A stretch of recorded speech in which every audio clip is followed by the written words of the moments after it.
Praise Lord. आज हमारे लिए मनन का विषय संत लूकस के सुसमाचार से है, अध्याय 8 पद संख्या 4 से लेकर 15 तक। एक विशाल जन समूह एकत्र हो रहा था और नगर नगर से लोग ईसा के पास आ रहे थे। उस समय उन्होंने यह दृष्टांत सुनाया। कोई बोने वाला बीज बोने निकला। बोते बोते कुछ बीज रास्ते के किनारे गिरे, वे पैरों से रौंदे गए और आकाश के पक्षियों ने आकर उन्हें चुग लिया। कुछ बीज पथरीली भूमि पर गिरे, वे उगकर नमी के अभाव से झुलस गए।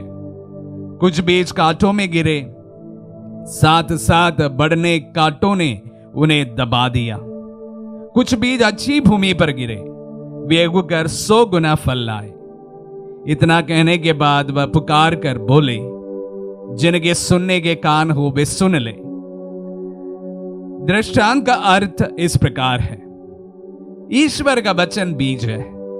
रास्ते के किनारे गिरे हुए बीज वे लोग हैं जो सुनते हैं, परंतु कहीं ऐसा ना हो कि वे विश्वास करे और मुक्ति प्राप्त कर ले, इसलिए शैतान आकर उनके हृदय से वचन ले जाता है।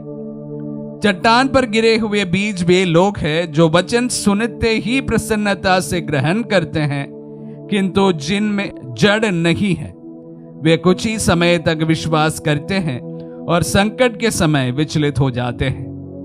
कांटों में गिरे हुए बीज वे लोग हैं जो सुनते हैं, परंतु आगे चलकर वे चिंता, धन संपत्ति और जीवन के भोग विलास से दब जाते हैं और परिपक्वता तक नहीं पहुंच पाते। अच्छी भूमि पर गिरे हुए बीज वे लोग हैं जो सच्चे और निष्कपट हृदय से वचन सुनकर सुरक्षित रखते और अपने धैर्य के कारण फल लाते हैं। क्रिस्त में प्यारे भाई और बहनों, हम अक्सर बीजों का दृष्टांत, बोने वाले का दृष्टांत मेरे मुंह से सुने हैं। मैं अक्सर इनका अलग अलग व्याख्या देने की मैं कोशिश करता हूं हमारे जीवन से जुड़े।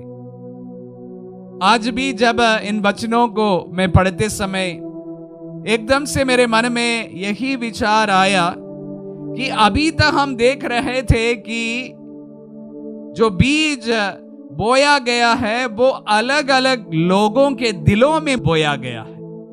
इस प्रकार की एक परिभाषा, इस प्रकार की एक व्याख्या हम सुपरिचित है। लेकिन आज मेरे मन में एकदम से ये ख्याल आया कि जरूरी नहीं है कि ये वचन जो है बताए गए हैं अलग अलग लोगों के मन में बोया हुआ बीज हो। ये हमारे ही दिल में बोया हुआ बीज हो सकते हैं।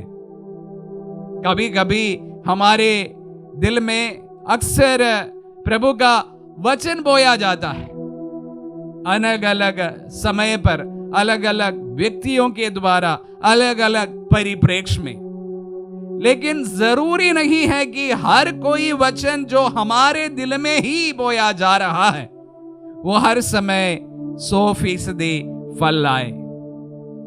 जो चीजें यहां पर कही गई है वह हमारे साथ भी गुजरता है कि कभी कभी हमारे दिल में इस प्रकार कांटों पर गिरा हुआ बीज जैसी स्थिति बन जाती है, कभी पथरीली भूमि पर गिरा हुआ जैसा हम महसूस करते हैं, और कभी कभी अच्छी भूमि पर भी गिरा हुआ वचन हमारे दिल में ही हमें देखने को मिलता है।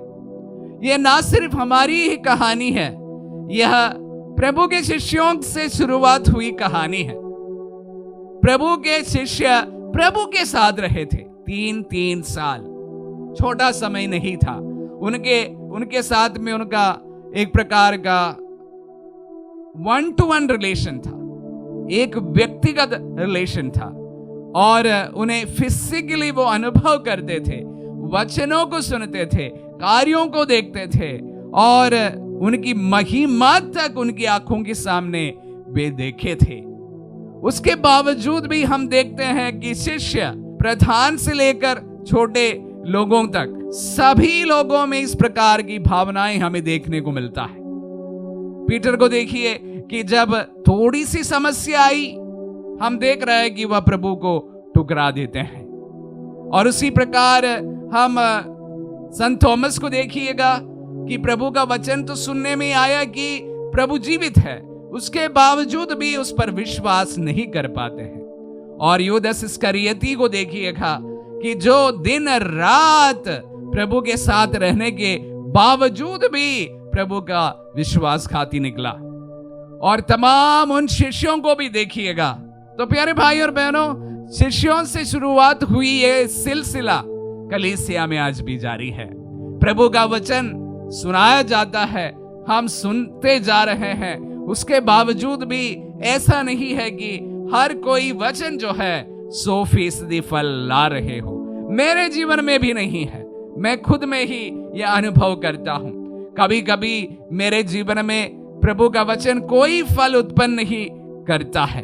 कभी कभी मैं देख रहा हूं कि प्रभु का वचन मेरे जीवन में भी हर समय 100% फल लाते हैं।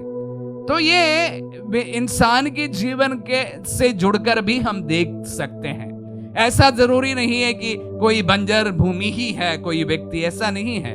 हम अपने आप में भी बंजर बन सकता है, जहां पर प्रभु का वचन शायद थोड़ा सा उग जाए और उसके बाद झुलसने के बाद वो मर भी जाए। हमारे परिस्थितियों के अनुसार, हमारे भावनाओं के अनुसार हम जिस तरह से गुजरते हैं, उन तमाम परिस्थितियों से जुड़कर हम वचन को सुनते हैं और वचन में उसका फल देखने को हमें मिलता है। जरूरी नहीं है कि हर समय हमारे दिल में भी प्रभु का वचन 100% ही फल लाए। प्यारे भाई और बहनों, ये इंसान के जीवन की अलग अलग परिस्थितियां हैं, अवस्थाएं हैं। प्रभु का वचन अगर समय होने पर आपके दिल में भी, जहां पर शायद इस समय बंजर सी स्थिति हो, उस बंजर जमीन पर भी 100% फल उत्पन्न करेंगे। प्रभु का वचन को कान दे। आमीन।